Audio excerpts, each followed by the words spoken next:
ইন্দুবালার ভাতের হোটেলের ছ্যাঁচড়া। ছ্যাঁচড়া যে একটা গালি না হয়ে রান্নার নাম হতে পারে তা প্রথম জেনেছি এই বইটি পড়ার পর। আর সিরিজ দেখার পর থেকেই ইচ্ছে ছিল রান্নাটা একবার হলেও আমার কিচেনে করবই করব। এপার বাংলার ইন্দুবালা ওপার বাংলায় গিয়ে খুলে ফেলেন এক মস্ত বড় ভাতের হোটেল, যেই হোটেলের নামকরা কিছু রেসিপির মধ্যে একটা হলো এই ছ্যাঁচড়া। মাছের মাথা লাগবে এটাতে, তো বাসায় যেদিন কাতলা মাছের এই বড় মাথাটা এসেছে সেই দিনই আলাদা করে রেখেছিলাম ছ্যাঁচড়া করব বলে।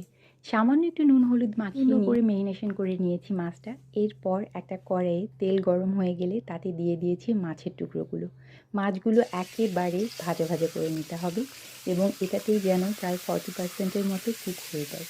ভাজা হয়ে গেলে মাছগুলো উঠিয়ে নিয়ে সেখানেই দিয়ে দিয়েছি খানিক সরিষার তেল এবং তাতে ফোড়ন হিসেবে শুকনো মরিচ, তেজপাতা আর ডাল মশলা।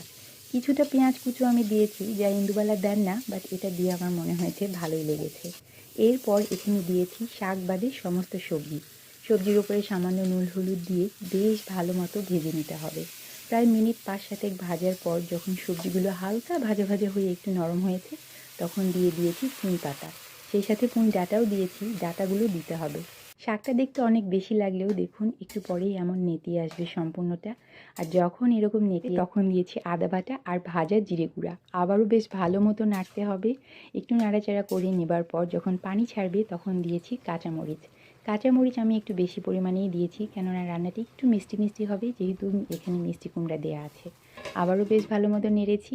এবার ঢাকা দিয়ে যখন তরকারিটা এরকম মজে যেতে লেগেছে, মানে একদম সবজি ঝোল সমস্তটা একাকার, তখন ভাজা মাছগুলো দিয়ে দিতে হবে। আর এবার খুন্তির আগা দিয়ে বেশ ভালো মতো এগুলোকে একটু ভেঙে দিতে হবে।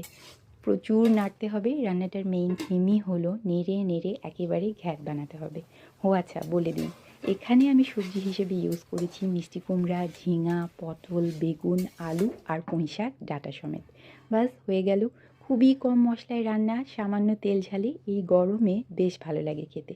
তবে হ্যাঁ, আপনি যদি মাছের গন্ধ পছন্দ না করেন রান্নাটা অ্যাভয়েড করতে পারেন। আল্লাহ হাফেজ।